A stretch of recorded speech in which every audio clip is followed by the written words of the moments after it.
dalam keadaan terjaga oleh Rasulullah. Dalam kitab-kitab hadis ya, ada ulama dulu namanya Imam. Ini cerita Imam Ya'qub bin Sufyan Al-Fasawi. Imam Ya'qub ini, Imam Al-Fasawi, satu masa, satu periode dengan Imam Bukhari, termasuk ulama yang seangkatan dengan Imam Bukhari. Suatu ketika Imam Al-Fasawi ini berangkat mondok ngaji. Dulu itu kalau ngaji kan tidak dikirim, bawa bekal dari rumah, nanti hampir habis pulang. Kalau sekarang ini diantarkan ke pondok, belum habis telepon sudah. Kalau sekarang telepon. Kalau dulu hampir habis pulang. Suatu ketika Imam Ya'qub ini mengembara sampai di suatu daerah, ada ulama besar. Ada ulama besar sudah sepuh, sudah tua. Sementara bekal hampir habis. Karena bekal hampir habis, Imam Ya'qub ini belajar kepada gurunya di Forsin. Kalau siang Imam Ya'qub belajar sehari, belajar. Kalau malam tidak tidur tapi mencatat pelajarannya selama sehari. Pelajaran selama satu hari dicatat, siang malam gak tidur berhari-hari, karena mengejar bekalnya hampir habis, mau segera pulang. Karena berhari-hari siang malam tidak tidur, pada suatu malam ketika Imam Ya'qub ini mencatat hadis-hadis Rasulullah SAW, tiba-tiba kedua mata beliau mengeluarkan air mata. Air matanya mengalir. Setelah kedua air matanya mengalir, lalu suasana menjadi gelap. Apa yang terjadi? Beliau mengalami buta, nggak bisa melihat. Setelah buta, beliau terkejut, beliau gundah gulana, beliau ini risau, gelisah. Gimana ini kok buta? Bekal hampir habis, kampung jauh. Akhirnya beliau menangis. Ketika sedang menangis, beliau akhirnya pingsan tertidur. Dalam tidur, Imam Ya'qub bermimpi didatangi Rasulullah SAW. Rasulullah bertanya, Ya'qub, kamu ada apa? Rasulullah, saya ini buta Rasulullah. Bekal hampir habis, mau balik kampung jauh sekali. Dan yang lebih saya risaukan, kalau saya ini terus buta, saya gak bisa menulis hadis-hadismu, saya gak bisa menyebarkan hadis-hadismu. Ini yang paling saya risaukan Rasulullah. Lalu kata Rasulullah dalam mimpi itu, jangan khawatir Ya'qub, kamu saya bantu, saya tolong. Lalu Rasulullah baca-baca, bacaan-bacaan itu ditiupkan ke mata kedua Imam Ya'qub, lalu bersabda, Ya'qub, kamu sudah sembuh, nanti bangun kamu sudah sembuh. Begitu bangun, Imam Ya'qub ini sembuh dari buta. Mengapa begitu? Rasulullah memonitor. Rasulullah tahu yang terjadi kepada umat. Ada seorang ulama mazhab Hanafi, ditanya oleh anaknya perempuan, saya lupa namanya, imam siapa. Anaknya tanya, ya kalau orang muntah batal enggak wudhunya? Mazhab Hanafi itu orang muntah membatalkan wudhu. Kata ayahnya, batal. Malam-malam bermimpi Rasulullah. Rasulullah bersabda, gak batal.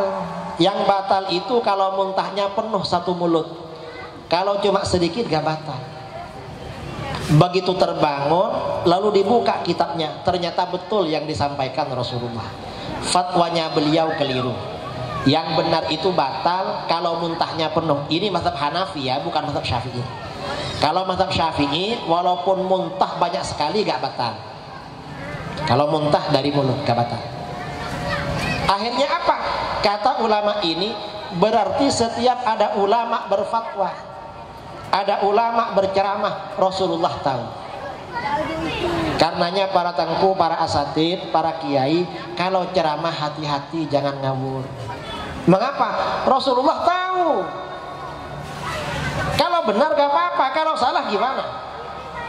Akhirnya ulama tersebut setiap mendapat pertanyaan orang gak langsung berfatwa, buka kitab dulu. Mengapa? Takut keliru lagi nanti ditegur oleh Rasulullah. Ini namanya Rasulullah memonitor apa yang kita lakukan. Ya cuma Rasulullah datang memberikan peringatan pada orang-orang tertentu. Kalau kebanyakan orang yang jauh dari beliau gak diingatkan. Tapi kadang-kadang ada yang diingatkan. Dan orang bermimpi Rasulullah itu gak harus orang soleh. Kata Imam Nawawi dalam fatwanya, walaupun orang punya maksiat, orang fasik bisa bermimpi Rasulullah, karena itu anugerah. Karenanya bermimpi itu gak bisa dipenjarakan, apalagi dipidanakan. Wong mimpi kok dipidanakan? Yang tahu ya cuma yang bermimpi. Karena itu pengalaman di alam mimpi, bukan pengalaman di alam nyata. Karena sekarang ini macam-macam, orang mimpi gak boleh.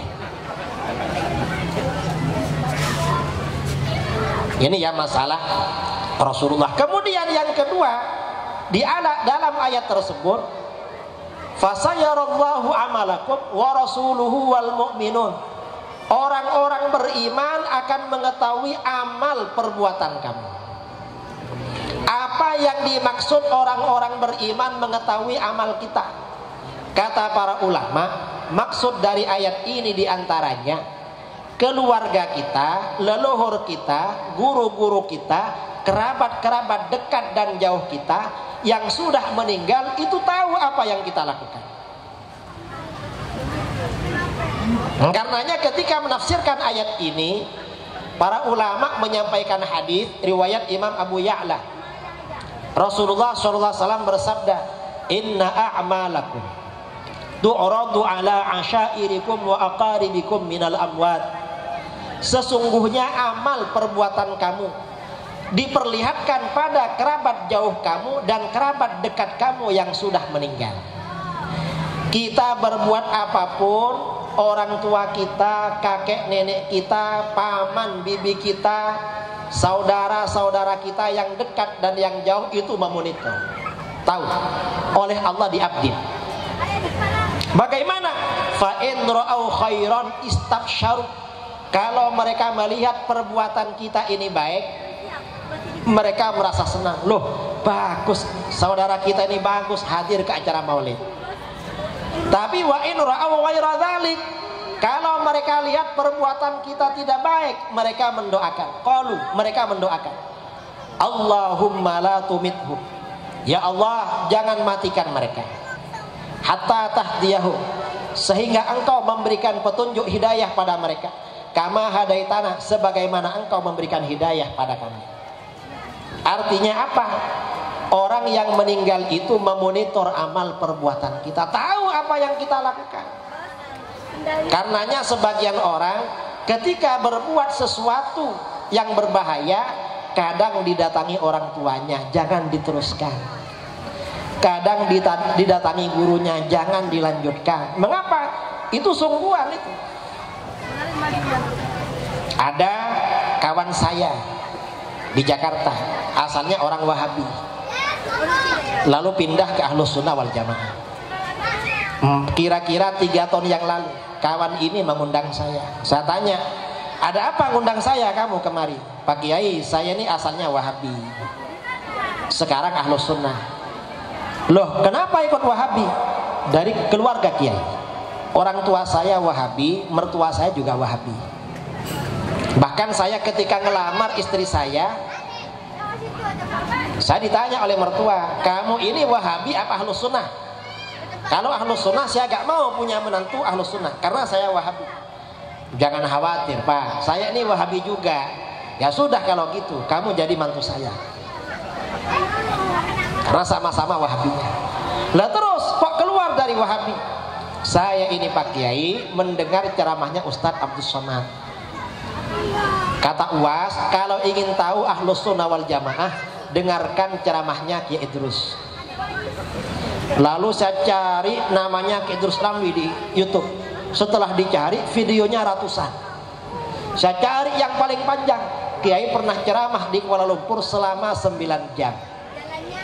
Saya ini pernah ceramah 9 jam. Karenanya malam ini kira-kira sanggup sampai berapa? Jam berapa ini? Tapi bukan 9 jam. Acaranya daurah ya, pelatihan 2 hari, 1,5 jam, lalu digabung jadi 9 jam. Terus gimana? Setelah saya mendengarkan ceramah itu bersama istri, ternyata Ahlus Sunnah ini ada dalilnya semua, Kiai. Karenanya keluar dari Wahabi ikut Ahlus Sunnah wal Jamaah. Dulu kata Ustadz Wahabi gak ada dalilnya. Ternyata setelah mendengarkan banyak dalilnya. Ya sudah, keluar dari Wahabi. Akhirnya orang ini kalau saya ke Jakarta termasuk salah satu yang mengantarkan saya kemana-mana. Mantan Wahabi. Nah, tahun berikutnya saya ceramah seperti barusan, bahwa orang yang sudah meninggal mengetahui perbuatan keluarganya yang masih hidup. Selesai ceramah, orang ini bilang pada saya, Pak Kiai, apa yang Pak Kiai ceramahkan itu kok terjadi pada saya, bahwa orang mati itu tahu perbuatan kita yang masih hidup. Itu pengalaman saya, Kiai. Lah gimana pengalamannya? Dulu ketika saya masih Wahabi, saya sering bermimpi didatangi ayah dan mertua saya. Beliau berdua datang, wajahnya kayak sedih dan murung, susah, tidak ada bahagia. Terus setelah saya keluar dari Wahabi, Kiai, pindah ke dalam Ahlus Sunnah wal Jamaah, saya sering bermimpi almarhum orang tua dan mertua saya datang ke rumah saya, wajahnya senyum berseri-seri seperti bahagia, karena Ahlus Sunnah wal Jamaah. Nah, ini artinya apa? Antara orang mati dengan orang yang hidup itu sebenarnya ada interaksi, ada komunikasi, ada hubungan. Karenanya kita dianjurkan bersolawat. Mengapa? Itu interaksi dengan Rasulullah Sallallahu Alaihi Wasallam. Dalam hadis riwayat Imam Abu Syekh dari Abu Hurairah radhiyallahu anhu, Rasulullah Sallallahu Alaihi Wasallam bersabda, "Man shalla alayya inda qabri sami'tuhu." Siapa yang bersolawat kepadaku di samping makamku, di samping kuburanku, aku mendengar. Ada orang umrah atau haji lalu ziarah ke Masjid Nabawi, sholat sunnah di Raudhah, habis itu menghadap makam Rasulullah, mengucapkan sholawat dan salam, assalatu wassalamu alaika ya sayyidi ya Rasulullah. Rasulullah mendengar orang Aceh datang ke sini, ini permasa datang ke sini. Ini artinya apa? Motivasi agar kita datang ke sana. Motivasi agar kita ingin suara kita didengarkan langsung oleh Rasulullah. Masa gak ingin Rasulullah mendengar suara kita? Itu kalau kita ada uang. Loh Pak Kiai gak punya uang, Pak Kiai ini masih kerja, banyak kerjaan nutup, dan dagangan ini kurang laku karena sekarang Covid. Jangan khawatir, karena di dalam hadis itu dikatakan, wa man shalla alayya min ba'id bullightuhu. Siapa yang bersolawat kepadaku dari tempat yang jauh, maka solawat itu disampaikan kepada Rasulullah. Tahu juga, dimonitor oleh Rasulullah. Loh, ini dari mana ini orang baca solawat, baca ya Nabi? Dari mana? Dari Batam. Tahu Rasulullah. Jadi interaksi. Ini tujuannya acara maulid dan segala macam. Lalu kalau kepada keluarga kita orang yang meninggal juga interaksi. Kita dianjurkan ziarah kubur. Di dalam hadis riwayat Imam Abdul Haq Ibnu Abdul Bar dari Ibnu Abbas radhiyallahu anhu, Rasulullah SAW bersabda, la yamurru ahadukum biqabri akhihil mu'min kana ya'rifuhu fid dunya fayusallimu alaih illa arafahu wa radda alaihi salam. Tidaklah salah seorang kamu melewati kuburan saudaramu yang mukmin, yang beriman, lalu mengucapkan salam kepadanya, yang sama-sama kenal ketika di dunia, lalu ucapkan salam kepadanya, kecuali orang tersebut mengenal kamu dan membalas salam kamu.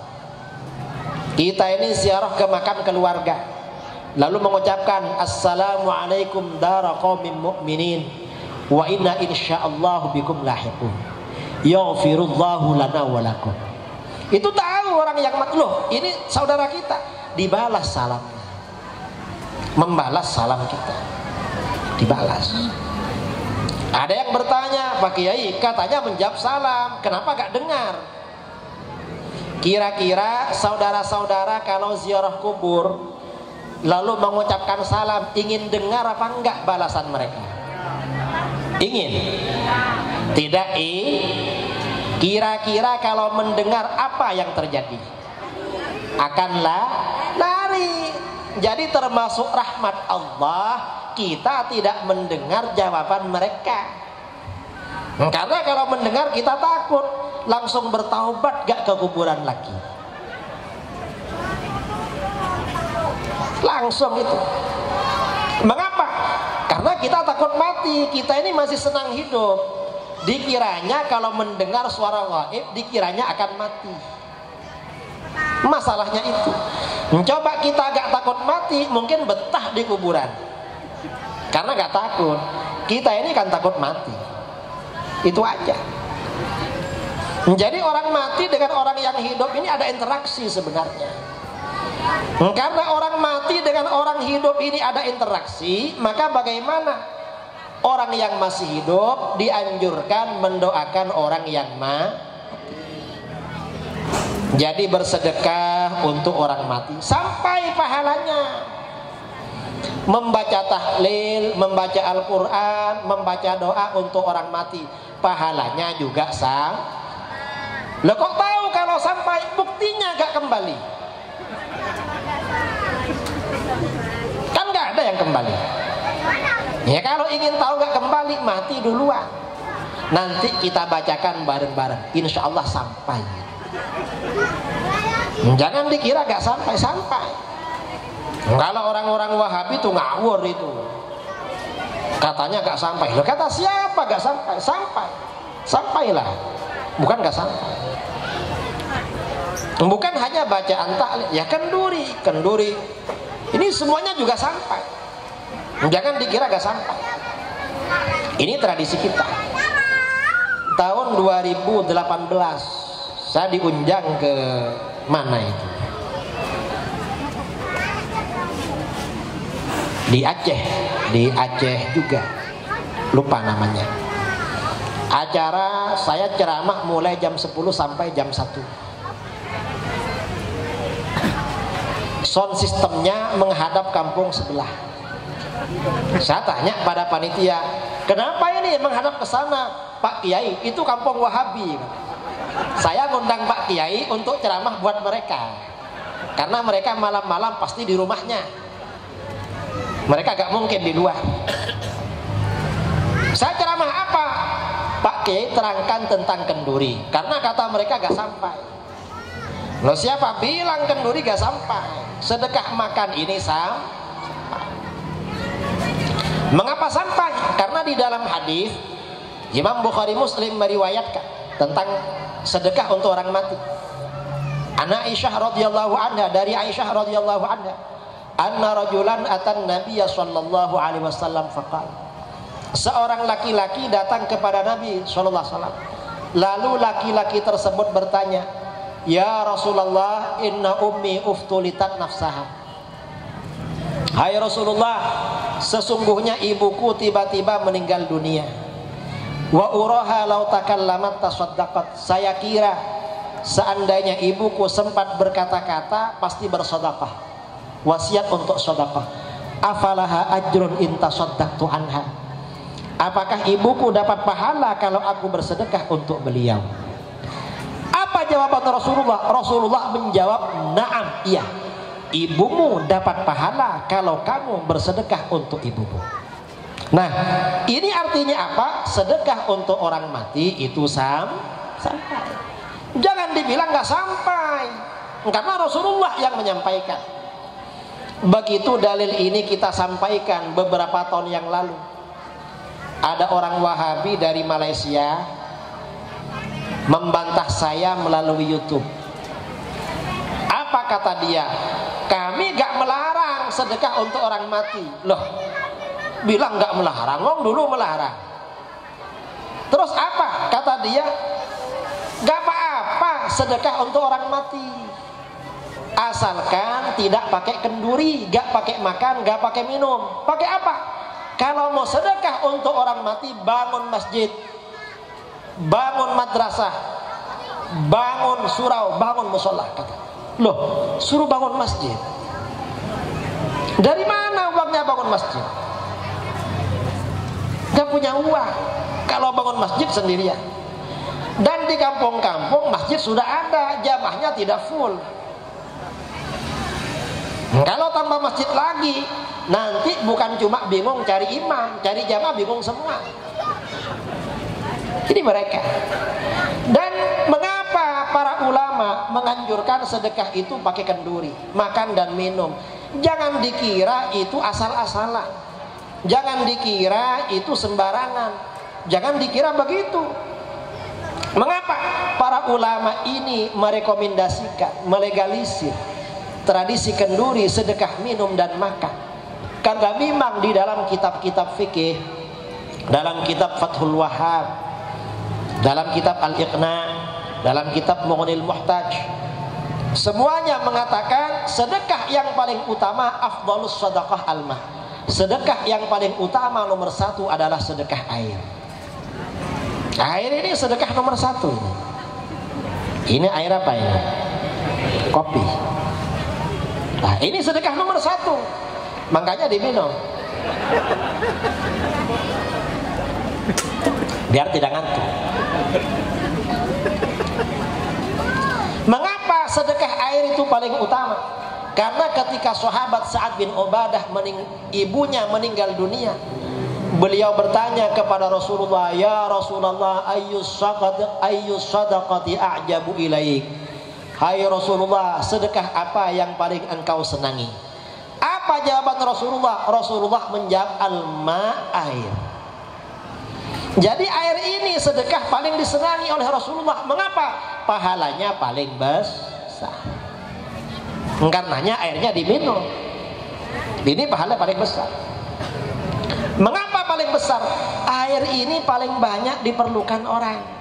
Bangun tidur yang dicari minum air, sambil kerja juga minum air, habis makan minum air, pulang kerja minum air, sambil ceramah minum air juga ini, biar gak ngantuk. Dan jangan dikira sedekah air ini tidak penting, sangat penting. Mengapa sangat penting? Kadang-kadang gara-gara sedekah air dosa besar diampuni oleh Allah, padahal dosa besar. Karenanya ketika ada tamu lalu dikasih air, niatkan dalam hati, mudah-mudahan Allah mengampuni dosa besar kita, walaupun cuma Mengapa begitu? Dalam hadis riwayat Imam Bukhari Muslim dari Abu Hurairah radhiyallahu anhu, Rasulullah sallallahu alaihi wasallam bersabda, "Bainama kalbun yutuf buraqiyatin qad kada yaqtuluhul atash."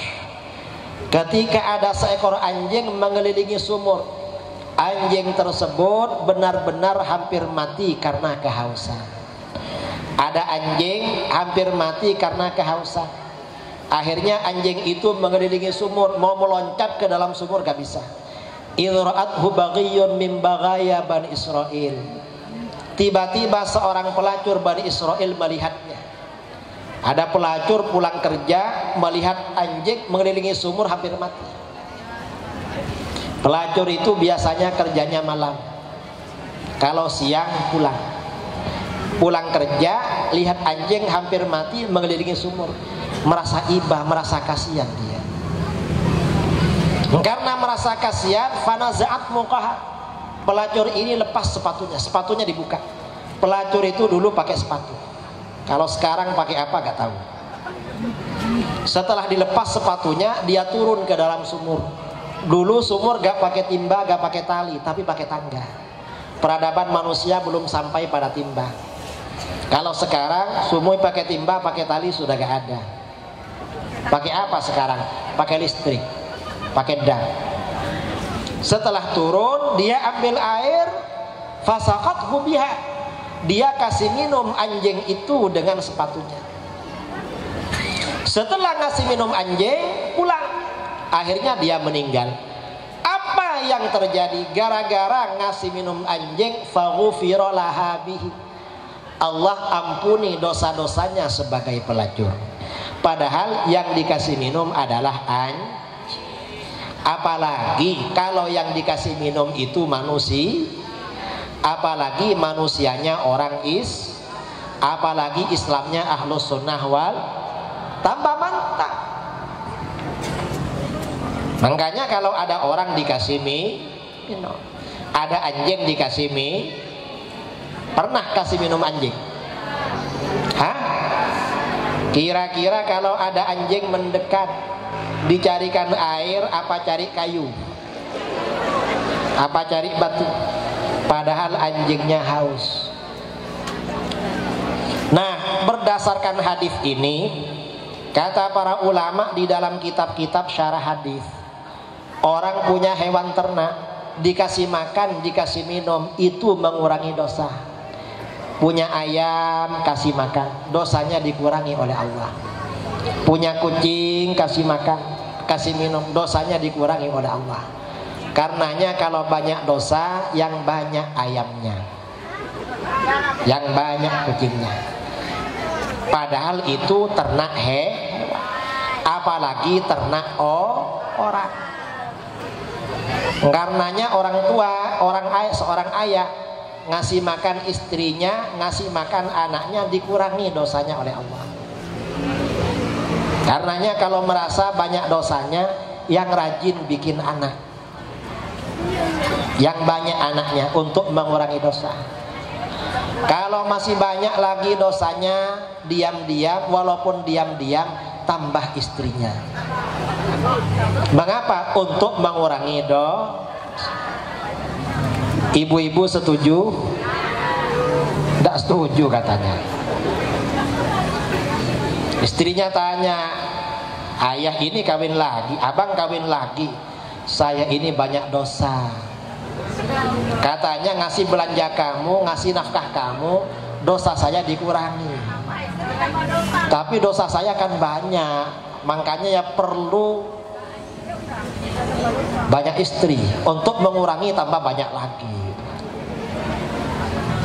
Nah, ini artinya apa? Sedekah air ini sedekah paling besar pahalanya. Jangan dikira gak penting. Karenanya kalau ada tamu dikasih jangan ditinggal SMS-an, main HP. Ada tamunya main HP, lalu foto-fotoan, akhirnya keluarkan dulu. Kalau gak dikeluarkan tuh namanya bakhil, pelit. Ibu-ibu yang pelit itu punya alasan biasanya gak ngeluarkan air. Ma, itu ada tengku dari tadi, kenapa gak dibuatkan air? Sekarang hari Senin, mungkin Pak Tengku ini puasa sekarang, gak dikeluarkan, akhirnya tengkunya haus. Ini kalau orang pelit punya alasan, gak boleh begitu. Ini yang pertama. Yang kedua, selain sedekah minum, yang pahalanya paling besar di bawahnya adalah sedekah makan. Ini paling besar juga. Mengapa sedekah makan? Karena di dalam hadis riwayat Imam Bukhari Muslim dari Abdullah bin Amr bin Al-As radhiyallahu anhu, seorang laki-laki bertanya, ya Rasulullah, ayyul islami khair? Hai Rasulullah, amalan apa di dalam Islam yang paling baik, besar pahalanya, mengantarkan masuk surga? Amalan apa yang paling baik? Apa jawaban Rasulullah? Rasulullah menjawab, tut'imut ta'am, kamu kasih makan orang. Artinya apa? Ngasih makan orang itu pahalanya paling baik. Dan ini adalah tradisi masyarakat Aceh. Saya ini kalau diundang orang Aceh gak khawatir soal makan. Mengapa? Karena orang Aceh itu setiap berjumpa Pak Jebu langsung makan dulu. Saya nanti pulang nggak tahu kira-kira bertambah berapa kilo itu. Karena dari tadi pagi